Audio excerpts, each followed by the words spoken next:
Lion ಟಿವಿಯ top ನ್ಯೂಸ್ಗೆ ಸ್ವಾಗತ. ನಾನು ಬಸವರಾಜು. ರಾಜ್ಯದಲ್ಲಿ ಕಮಿಷನ್ ಕಿಚ್ಚು ಮತ್ತೆ ಧಗಧಗಿಸಲು ಶುರುವಾಗಿದೆ. ಬಿಜೆಪಿ ಸರ್ಕಾರದ ವಿರುದ್ಧ 40% ಕಮಿಷನ್ ಆರೋಪ ಮಾಡಿದ್ದ ಕಾಂಗ್ರೆಸ್ ನಂತರ ಅಧಿಕಾರಕ್ಕೆ ಬಂದಿತ್ತು. ಅಧಿಕಾರಕ್ಕೆ ಬಂದರೆ ಸಮಸ್ಯೆ ಬಗೆಹರಿಸುತ್ತೇವೆ ಹೀಗಂತ ಕಾಂಗ್ರೆಸ್ ನಾಯಕರು ಭರವಸೆ ನೀಡಿದ್ರು. ಆದರೆ ಇನ್ನೂ ಬಾಕಿ ಬಿಡುಗಡೆ ಮಾಡಿಲ್ಲ ಹೀಗಂತ ರಾಜ್ಯ ಗುತ್ತಿಗೆದಾರರ ಸಂಘದ ಅಧ್ಯಕ್ಷ ಆರ್ ಮಂಜುನಾಥ್ ಅವರು ಸುದ್ದಿಗೋಷ್ಠಿ ನಡೆಸಿದ್ದು ಕಮಿಷನ್ ಬಾಂಬ್ ಸಿಡಿಸಿದ್ದಾರೆ. ಕಾಂಗ್ರೆಸ್ ಸರ್ಕಾರದಲ್ಲಿ ಕಮಿಷನ್ ಜಾಸ್ತಿ ಆಗಿದೆ ಅಂತ ಆರೋಪಿಸಿದ್ದಾರೆ. 52,000 ಕೋಟಿ ರೂಪಾಯಿ ಬಾಕಿ ಬರಬೇಕಿತ್ತು. ಕೆಲ ಇಲಾಖೆಗಳು ಹಣ ಬಿಡುಗಡೆ ಮಾಡಿವೆ, ಇನ್ನು 33,000 ಕೋಟಿ ಬಾಕಿ ಇದೆ ಅನ್ನೋ ಗಂಭೀರ ಆರೋಪ ಮಾಡಿದ್ದಾರೆ. ಅಷ್ಟೇ ಅಲ್ಲ, ಇನ್ನೊಂದು ತಿಂಗಳು ಕಾಯ್ತೀವಿ, ಆಗಲೂ ಹಣ ಬಿಡುಗಡೆ ಆಗಿಲ್ಲ ಅಂದರೆ ಮುಂದಿನ ದಿನದಲ್ಲಿ ಉಗ್ರ ಹೋರಾಟ ಮಾಡುವಂತಹ ಒಂದು ಎಚ್ಚರಿಕೆಯನ್ನು ಕೂಡ ಕೊಟ್ಟಿದ್ದಾರೆ. ಇನ್ನು ಈ ಕಮಿಷನ್ ಆರೋಪದ ಬಗ್ಗೆ ಮೈಸೂರಿನಲ್ಲಿ ಸಿದ್ದರಾಮಯ್ಯ ಅವರು ಒಂದು ಸವಾಲನ್ನು ಎಸ್ತಿರುವಂಥದ್ದು, ಕೋರ್ಟ್ಗೆ ಹೋಗಲೇಬೇಕಿದ್ರೆ, ಯಾಕಂದರೆ ಗುತ್ತಿಗೆದಾರರಿಂದ ಈ ರೀತಿ ಮಾಡಿಸುತ್ತಾ ಇದ್ದಾರೆಂದು ಗಂಭೀರ ಆರೋಪ ಮಾಡಿದ್ದಾರೆ. ಇದಕ್ಕೆ ಮತ್ತೆ ತಿರುಗೇಟು ಕೊಟ್ಟಿರುವಂತಹ ಸಂಘದ ಅಧ್ಯಕ್ಷ ಮಂಜುನಾಥ್, ನಾವು ಕೋರ್ಟ್ಗೆ ಹೋಗಲ್ಲ, ಮುಷ್ಕರ ಮಾಡ್ತೀವಿ ಅಂತ ಹೇಳಿದ್ದಾರೆ. ನೋಡಿ ಹೇಗಿದೆ ಅಂದರೆ, ಇದೇ ಸಿದ್ದರಾಮಯ್ಯ ಅವರು ಬಿಜೆಪಿ ವಿರುದ್ಧ 40% ಕಮಿಷನ್ ಸರ್ಕಾರ ಅಂತ ಗಂಭೀರ ಆರೋಪ ಮಾಡಿದಾಗ ಅವತ್ತಿನ ಸರ್ಕಾರವೂ ಕೂಡ ಕಾಂಗ್ರೆಸ್ ಹೇಳಿಸ್ತಿದೆ ಇದನ್ನೆಲ್ಲ ಅಂತ ಹೇಳಿದರು. ಆದರೆ ಇವತ್ತು ಚಿತ್ರಣ ಬದಲಾಗಿದೆ, ಉಲ್ಟಾ.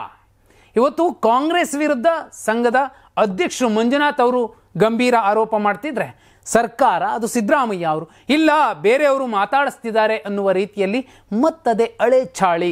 ಪಕ್ಷ ಬೇರೆ ಅಷ್ಟೇ. ಬಿಜೆಪಿ ಇದ್ದಾಗ ಬಿಜೆಪಿ ಹೇಳಿತ್ತು, ಕಾಂಗ್ರೆಸ್ ಬಂದಾಗ ಕಾಂಗ್ರೆಸ್ ಹೇಳ್ತಿದೆ. ಹಾಗೆ ಗುತ್ತಿಗೆದಾರರಿಗೆ ಅನುದಾನ ಅಂದರೆ ಹಣವನ್ನು ಬಿಡುಗಡೆ ಮಾಡಲಿಲ್ಲ ಅಂದರೆ ಎಲ್ಲಿಂದ ಕೆಲಸ ಮಾಡಲಿಕ್ಕಾಗತ್ತೆ. ಆದರೆ ವ್ಯತ್ಯಾಸ ಇಷ್ಟೇ, ಬಿಜೆಪಿ ಇದ್ದಾಗ ಬಿಜೆಪಿ ಮಾಡ್ತಿತ್ತು, ಕಾಂಗ್ರೆಸ್ ಬಂದಾಗ ಕಾಂಗ್ರೆಸ್ ಮಾಡ್ತಿದೆ. ಯಾರನ್ನು ಕೇಳೋದು, ಯಾರನ್ನು ಬಿಡೋದು? ಗುತ್ತಿಗೆದಾರರು. ಕೋರ್ಟ್ಗೆ ಹೋಗೋದಿಲ್ಲ, ಮುಷ್ಕರ ಮಾಡ್ತೀವಿ ಅಂತ ಹೇಳ್ತಿದ್ದಾರೆ ಅನ್ನೋದಾದರೆ ಇದರ ಆಳ ಅಗಲಗಳು ಏನು ಅನ್ನೋದು ನಿಮಗೆ ಬಿಟ್ಟಿತ್ತು. ಎರಡನೇ ಸುದ್ದಿ, DCM DK ಶಿವಕುಮಾರ್ ಮತ್ತು ಕೇಂದ್ರ ಸಚಿವ HD ಕುಮಾರಸ್ವಾಮಿ ಅವರ ನಡುವೆ ಮತ್ತೆ ಟಾಕ್ ವಾರ್ ಮುಂದುವರೆದಿರುವಂಥದ್ದು. ಹಾಸನಾಂಬೆಯ ದರ್ಶನದ ವೇಳೆ DK ಶಿವಕುಮಾರ್ ಅವರು ಖಡ್ಗಮಾಲ ಮತ್ತು ನಾರಾಯಣಿ ಸ್ತೋತ್ರ ಪಠಿಸಿದ್ರು. ಇದೇ ವಿಚಾರವಾಗಿ ಹಾಸನಕ್ಕೆ ಭೇಟಿ ಕೊಟ್ಟಿದ್ದಂತಹ ಕುಮಾರಸ್ವಾಮಿ ಅವರು ಟಾಂಗ್ ಕೊಟ್ಟಿರುವಂಥದ್ದು. DK ಶಿವಕುಮಾರ್ ಹಾಸನಾಂಬೆ ದೇವಸ್ಥಾನದಲ್ಲಿ ಖಡ್ಗಮಾಲಾ ಸ್ತೋತ್ರ ಪಠಣ ಮಾಡಿದ್ದಾರೆ. ಪ್ರತಿಯೊಬ್ಬ ಮನುಷ್ಯರಿಗೂ ಜೀವನದಲ್ಲಿ ಏನಾದರೂ ಸಾಧನೆ ಮಾಡಬೇಕೆಂಬ ಬಯಕೆ ಎಲ್ಲರಲ್ಲೂ ಇರುತ್ತದೆ.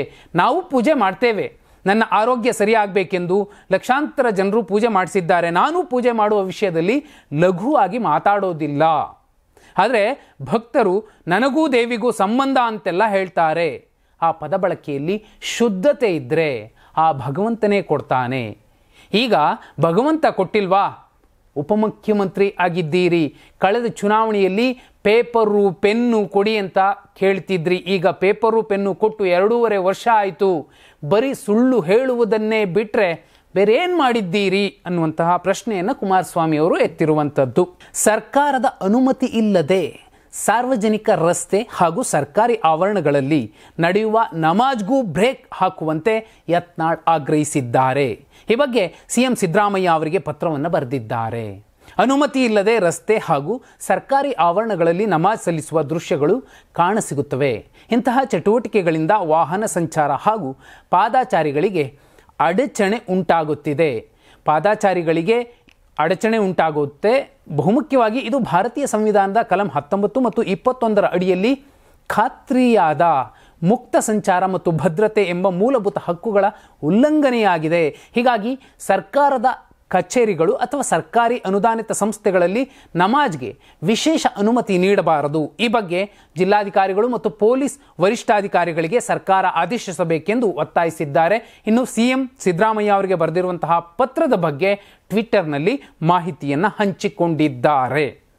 ಸರ್ಕಾರ ಸಾರ್ವಜನಿಕ ಸ್ಥಳಗಳಲ್ಲಿ RSS ಸೇರಿದಂತೆ ಇನ್ನುಳಿದಂತಹ ಒಂದಷ್ಟು ಸಂಘ ಸಂಸ್ಥೆಗಳ ವಿಷಯದಲ್ಲಿ ಒಂದು ಬ್ಯಾನನ್ನು, ಒಂದು ಷರತ್ತುಬದ್ಧ ನಿಬಂಧನೆಗಳನ್ನು, ಒಂದು ಆದೇಶವನ್ನು ಹೊರಡಿಸಿರುವಂತಹ ಸಂದರ್ಭದಲ್ಲಿ ಯಾಕೆ ನಮಾಜು ಸಾರ್ವಜನಿಕ ಸ್ಥಳಗಳಲ್ಲಿ ಆಗಬೇಕು, ಅದಕ್ಕೂ ಕೂಡ ಇದು ಅನ್ವಯ ಆಗಬೇಕು ಅನ್ನೋ ರೀತಿಯಲ್ಲಿ ಯತ್ನಾಳ್ ಕೋರಿರುವಂಥದ್ದು ಮತ್ತು ಬಯಸಿರುವಂಥದ್ದು. ಆ ಕಾರಣಕ್ಕೋಸ್ಕರನೇ ಮುಖ್ಯಮಂತ್ರಿಗಳಿಗೆ ಪತ್ರ ಬರೆದಿರುವಂಥದ್ದು. ಇನ್ನು 4ನೆಯ ಸುದ್ದಿ, ಕಲಬುರಗಿಯಲ್ಲಿ ಅಕ್ಟೋಬರ್ 23ರಂದು ರಾಷ್ಟ್ರೀಯ ಸ್ವಯಂ ಸೇವಕ ಸಂಘ ಪಥಸಂಚಲನವನ್ನು ಆಯೋಜಿಸಿದೆ. ಈ ಬಗ್ಗೆ ಪ್ರತಿಕ್ರಿಯೆ ನೀಡಿರುವಂತಹ ಪ್ರಿಯಾಂಕ್ ಖರ್ಗೆ, ಅಕ್ಟೋಬರ್ 23ಕ್ಕೆ ಯಾಕೆ, ದೀಪಾವಳಿಯ ವೇಳೆ ಮಾಡಬಹುದಿತ್ತಲ್ವಾ, ಅನುಮತಿಯನ್ನು ಪಡೆದು ಪಥಸಂಚಲನ ಮಾಡಲಿ, ನಮ್ಮದೇನು ಅಭ್ಯಂತರವಿಲ್ಲ, ಕಳೆದ ಬಾರಿಯೂ ಅವರಿಗೆ ಬಿಸ್ಕೆಟ್, ಟೀ, ಎಳ್ನೀರು ಕೊಟ್ಟಿದ್ವಿ, ಈ ಬಾರಿಯೂ ಕೊಡ್ತೀವಿ ಅನ್ನುವಂತಹ ಮಾತನ್ನು ಹೇಳುವ ಮೂಲಕ ವ್ಯಂಗ್ಯವಾಡಿದ್ದಾರೆ. ಬಿಜೆಪಿಯ ನಾಯಕರು ಕಳೆದ 1 ವರ್ಷದಲ್ಲಿ 4-5 ಸಲ ಕಲಬುರಗಿಗೆ ಬಂದಿದ್ದಾರೆ. ರೈತರ ಸಮಸ್ಯೆಗೆ ಸ್ಪಂದಿಸಲು ಬಂದಿಲ್ಲ, ಬದಲಾಗಿ ನನ್ನ ವಿರುದ್ಧ ಹೋರಾಟ ಮಾಡುವುದಕ್ಕೆ ಬಂದಿದ್ರು. ಈ ನೆಲದ ಕಾನೂನಿನ ಪಾಠವನ್ನು ನಾನು ಬಿಜೆಪಿಯ ನಾಯಕರಿಗೆ ಮಾಡಲು ಸಿದ್ಧ.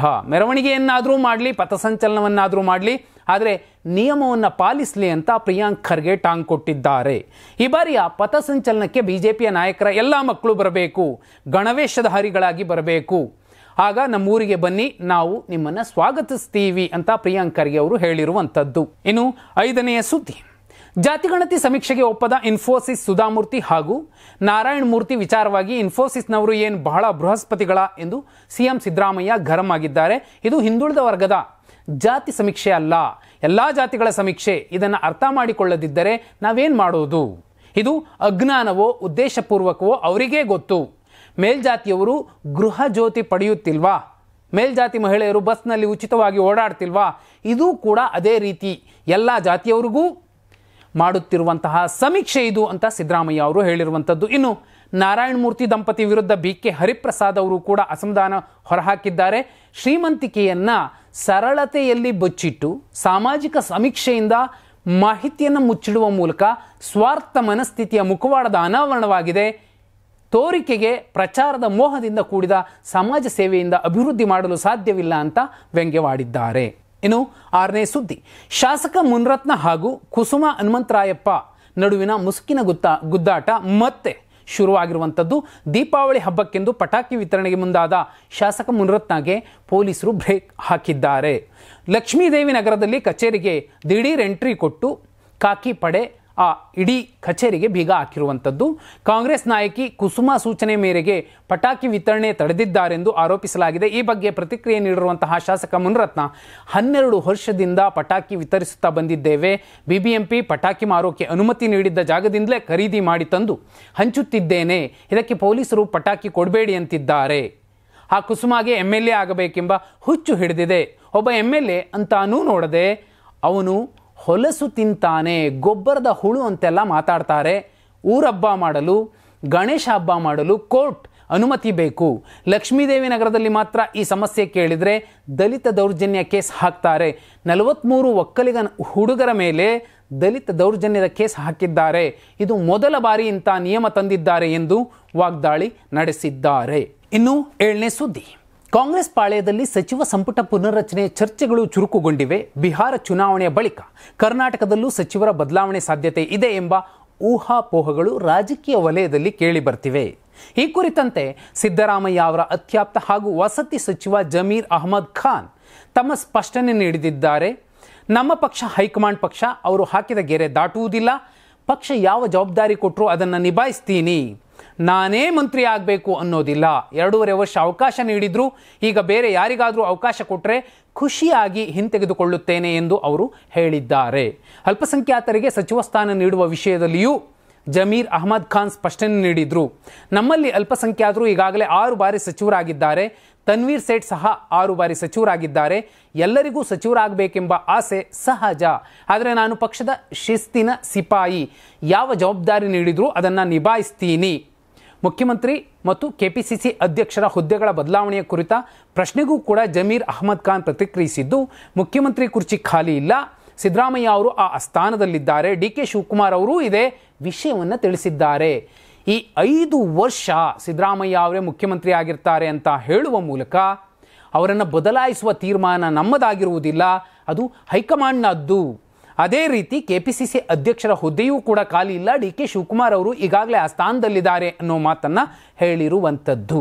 ಇನ್ನು 8ನೇ ಸುದ್ದಿ, ಗುಜರಾತ್ನಲ್ಲಿ ಮಹತ್ವದ ರಾಜಕೀಯ ಬೆಳವಣಿಗೆ ನಡೆದಿದ್ದು ಬಿಜೆಪಿಯ ಹೊಸ ಮಾಡೆಲ್ ಬಹುದೊಡ್ಡ ಸಂಚಲನವನ್ನು ಸೃಷ್ಟಿಸುತ್ತಿರುವಂಥದ್ದು. ಹೊಸಬರ ಸಂಪುಟ ಪುನರ್ರಚನೆಯಾಗಿದೆ. ಹರ್ಷ ಸಾಂಘ್ವಿ ಅವರನ್ನು ರಾಜ್ಯದ ನೂತನ ಉಪಮುಖ್ಯಮಂತ್ರಿಯಾಗಿ ನೇಮಕ ಮಾಡಲಾಗಿದೆ. ಮುಖ್ಯಮಂತ್ರಿ ಭೂಪೇಂದ್ರ ಪಟೇಲ್ ಅವರ ನೇತೃತ್ವದ ಸಂಪುಟವನ್ನು 26 ಸದಸ್ಯರಿಗೆ ವಿಸ್ತರಿಸಲಾಗಿದೆ. ಇದರಲ್ಲಿ 6 ಹಿರಿಯರು ಉಳಿದು 19 ಹೊಸಬರು ಸೇರ್ಪಡೆಗೊಂಡಿರುವಂಥದ್ದು. 26 ಸದಸ್ಯರು ಸಚಿವರಾಗಿ ಪ್ರಮಾಣ ವಚನ ಸ್ವೀಕರಿಸಿರುವಂಥದ್ದು. ಈ ಪೈಕಿ ಪ್ರಖ್ಯಾತ ಕ್ರಿಕೆಟಿಗ ರವೀಂದ್ರ ಜಡೇಜಾ ಅವರ ಪತ್ನಿ ಮತ್ತು ಬಿಜೆಪಿ ಶಾಸಕಿ ರಿವಾಬಾ ಜಡೇಜಾ ಸೇರಿದಂತೆ ಹಲವು ಯುವ ಮುಖಗಳಿಗೆ ಸಂಪುಟದಲ್ಲಿ ಸ್ಥಾನ ನೀಡಲಾಗಿದೆ. ಬಿಜೆಪಿಯ ಒಬ್ಬ ವ್ಯಕ್ತಿ ಒಂದು ಹುದ್ದೆ ನೀತಿ ಅನ್ವಯ ಪಕ್ಷದ ಹೊಸ ರಾಜ್ಯಾಧ್ಯಕ್ಷ ಜಗದೀಶ್ ವಿಶ್ವಕರ್ಮ ಅವರನ್ನು ಸಂಪುಟದಿಂದ ಹೊರಗಿಡಲಾಗಿದೆ. ಎಲ್ಲ 16 ಹಳೆಯ ಸಚಿವರು ರಾಜೀನಾಮೆ ನೀಡಿದ್ದು ಇದು ಪೂರ್ಣ ಸಂಪುಟ ಪುನರ್ರಚನೆಗೆ ದಾರಿ ಮಾಡಿಕೊಟ್ಟಿದೆ. ಈ ಹೊಸ ಬದಲಾವಣೆಗಳು 2027ರ ವಿಧಾನಸಭಾ ಚುನಾವಣೆಗೆ ಬಿಜೆಪಿ ಶಕ್ತಿಯುತ ಅಡಿಪಾಯ ಹಾಕುವ ಉದ್ದೇಶ ಹೊಂದಿದೆ. ಮುಖ್ಯಮಂತ್ರಿ ಪಟೇಲ್ ಹೊರತುಪಡಿಸಿ ಎಲ್ಲ ಸಚಿವರು ರಾಜೀನಾಮೆ ನೀಡಿದ್ರು. ಈಗ ಜಾತಿ ಮತ್ತು ಪ್ರಾದೇಶಿಕ ಸಮತೋಲನದ ಆಧಾರದ ಮೇಲೆ ಕೆಲವರಿಗೆ ವಿಪಕ್ಷಗಳಿಂದ ಬಿಜೆಪಿ ಸೇರ್ಪಡೆಯಾದ ಕೆಲ ನಾಯಕರನ್ನೂ ಗುರುತಿಸಿ ಸಚಿವ ಸ್ಥಾನ ನೀಡಿರುವುದು ಹಿರಿಯ ನಾಯಕರ ಮೆಚ್ಚುಗೆಗೆ ಪಾತ್ರವಾಗಿರುವಂಥದ್ದು. ಇನ್ನು 9ನೇ ಸುದ್ದಿ, ಹಾಸನ ಜಿಲ್ಲೆಯಲ್ಲಿ ನಡೆಯುತ್ತಿರುವಂತಹ ಹಾಸನಾಂಬ ಜಾತ್ರಾ ಮಹೋತ್ಸವಕ್ಕೆ ಈವರೆಗೂ 9 ಲಕ್ಷಕ್ಕೂ ಹೆಚ್ಚು ಭಕ್ತರು ಆಗಮಿಸಿದ್ರು. ಅಕ್ಟೋಬರ್ 23ರಂದು ಬಾಗಿಲನ್ನು ಮುಚ್ಚಲಿದ್ದು ಉಳಿದಿರುವ ಕೆಲವು ದಿನಗಳು ಮಾತ್ರ. ಹಾಗಾಗಿ ದರ್ಶನ ಪಡೆಯಲು ಭಕ್ತರು ಕ್ಯೂನಲ್ಲಿ ಇರುವಂಥದ್ದು. ವಿಶೇಷ ಅಂದರೆ 1000 ರೂಪಾಯಿ ಟಿಕೆಟ್ ಹೊಂದಿದವರು ಕೂಡ ಗಂಟೆಗಟ್ಟಲೆ ಕಾಯುವಂತಾಗಿದೆ. ಸಾಮಾನ್ಯ ದರ್ಶನ ಪಡೆಯುವ ಭಕ್ತರು ಬರೋಬ್ಬರಿ 10 ಕಿಲೋಮೀಟರ್ ದೂರದ ಸರದಿಯಲ್ಲಿ ನಿಂತಿದ್ದಾರೆ. ನಿನ್ನೆ ರಾತ್ರಿ ಬಂದ ಭಕ್ತರಿಗೆ ಇಂದು ಮಧ್ಯಾಹ್ನದವರೆಗೂ ದರ್ಶನ ಸಿಕ್ಕಿಲ್ಲ. ಅಂದರೆ ಇದು ಈ ಬಾರಿ ಭಕ್ತರ ಸಂಖ್ಯೆಯ ಪ್ರಭಾವವನ್ನೇ ಹೆಚ್ಚು ತೋರಿಸುತ್ತಿದೆ. ಇನ್ನು ಕೇವಲ 5 ದಿನಗಳ ಕಾಲ ಹಾಸನಾಂಬೆ ದರ್ಶನ ಕರುಣಿಸಲಿದ್ದಾಳೆ. ಹೀಗಾಗಿ ಭಕ್ತರ ಸಾಲು ದೊಡ್ಡದಾಗುತ್ತಿದೆ. ಮಹಿಳಾ ಮತ್ತು ಮಕ್ಕಳ ಕಲ್ಯಾಣ ಅಭಿವೃದ್ಧಿ ಸಚಿವೆ ಲಕ್ಷ್ಮೀ ಹೆಬ್ಬಾಳ್ಕರ್ ಹಾಗೂ ನಿರ್ದೇಶಕ ಎಸ್ ನಾರಾಯಣ್ ತಮ್ಮ ಪತ್ನಿಯೊಂದಿಗೆ ಸರದಿಯಲ್ಲಿ 2.5 ಗಂಟೆಗಳ ಕಾಲ ಕ್ಯೂನಲ್ಲಿ ನಿಂತು ದೇವರ ದರ್ಶನ ಪಡೆದಿದ್ದಾರೆ. ಶುಕ್ರವಾರ ಕುಮಾರಸ್ವಾಮಿ ಅವರು ಕೂಡ ಕುಟುಂಬ ಸಮೇತರಾಗಿ ಹಾಸನಾಂಬೆಯ ದರ್ಶನ ಪಡೆದಿದ್ರು. ಶಿಸ್ತಿನಿಂದ ಸಾರ್ವಜನಿಕರೊಂದಿಗೆ ನಿಂತು ಸಂಪ್ರದಾಯ ಪಾಲಿಸಿದ ಈ ವ್ಯಕ್ತಿಗಳು ಸಾರ್ವಜನಿಕರ ಮೆಚ್ಚುಗೆಗೆ ಪಡೆದುಕೊಂಡಿದ್ದಾರೆ. 10ನೇ ಸುದ್ದಿ, ಕರುನಾಡಿನ ಜೀವನಾಡಿ ಕೊಡವರ ಕುಲದೈವ ಕಾವೇರಿ ತೀರ್ಥೋದ್ಭವ ಇಂದು ತಲಕಾವೇರಿಯಲ್ಲಿ ಭಕ್ತಿ ಭಾವದಿಂದ ನೆರವೇರಿತು. ವರ್ಷಕ್ಕೊಮ್ಮೆ ಮಾತ್ರ ತೀರ್ಥರೂಪಿಣಿಯಾಗಿ ದರ್ಶನ ನೀಡುವಂತಹ ಕಾವೇರಿ ತಾಯಿ ಇಂದು ಮಧ್ಯಾಹ್ನ 1:44 ಮಕರ ಲಗ್ನದಲ್ಲಿ ಬ್ರಹ್ಮಕುಂಡಿಕೆಯಿಂದ ಪವಿತ್ರ ತೀರ್ಥ ರೂಪದಲ್ಲಿ ಭಕ್ತರಿಗೆ ದರ್ಶನ ನೀಡಿದ್ಲು. ಈ ಅಪೂರ್ವ ಕ್ಷಣವನ್ನು ಸಾವಿರಾರು ಭಕ್ತರು ಕಣ್ತುಂಬಿಕೊಂಡು ಪುಣ್ಯ ಸ್ನಾನ ಮಾಡಿದ್ರು. ಕೊಡಗು ಜಿಲ್ಲೆಯ ತಲಕಾವೇರಿ ಕಾವೇರಿ ನದಿಯ ಉಗಮ ಸ್ಥಾನವಾಗಿದ್ದು ಇಲ್ಲಿಯ ಕಾವೇರಿ ತೀರ್ಥೋದ್ಭವ ಕೊಡವರ ಧಾರ್ಮಿಕ ಸಂಸ್ಕೃತಿಯ ಮಹತ್ವದ ಭಾಗವಾಗಿದೆ. ತ್ರಿವೇಣಿ ಸಂಗಮದಲ್ಲಿ ಭಕ್ತರು ಸ್ನಾನ ಮಾಡಿ ಬಗಂಡೇಶ್ವರನಿಗೆ ಪೂಜೆ ಸಲ್ಲಿಸಿದ್ರು. ರಾಜ್ಯದ ವಿವಿಧ ಭಾಗಗಳು ಹಾಗೂ ಹೊರ ರಾಜ್ಯಗಳಿಂದ ಭಕ್ತರು ತಲಕಾವೇರಿಗೆ ಆಗಮಿಸಿ ಈ ಪುಣ್ಯ ಕ್ಷಣಕ್ಕೆ ಸಾಕ್ಷಿಯಾದರು. ತಲಕಾವೇರಿ ಮತ್ತು ಭಾಗಮಂಡಲ ಪ್ರದೇಶವು ಈಗ ತುಲಾ ಸಂಕ್ರಮಣ ಜಾತ್ರೆಗೆ ಸಜ್ಜಾಗಿದೆ. ಸುಮಾರು 1 ತಿಂಗಳ ಕಾಲ ನಡೆಯುವ ಈ ಜಾತ್ರೆಯಲ್ಲಿ ಸಾವಿರಾರು ಭಕ್ತರು ಭಾಗವಹಿಸಲಿದ್ದಾರೆ. ಕಾವೇರಿ ತಾಯಿ ಕರ್ನಾಟಕ, ತಮಿಳುನಾಡು ರಾಜ್ಯಗಳ ಜೀವನಾಡಿಯಾಗಿರುವಂಥದ್ದು. ಇದು ಇವತ್ತಿನ ಪ್ರಮುಖ ಸುದ್ದಿಗಳಾಗಿದ್ವು. ನಾಳೆ ಕೂಡ ಪ್ರಮುಖ ಸುದ್ದಿಗಳನ್ನು ಸರಳವಾಗಿ ಸಮಗ್ರವಾಗಿ ಹೇಳುವಂತಹ ಪ್ರಯತ್ನ ಮಾಡ್ತೀನಿ. ಧನ್ಯವಾದ. ಶುಭರಾತ್ರಿ.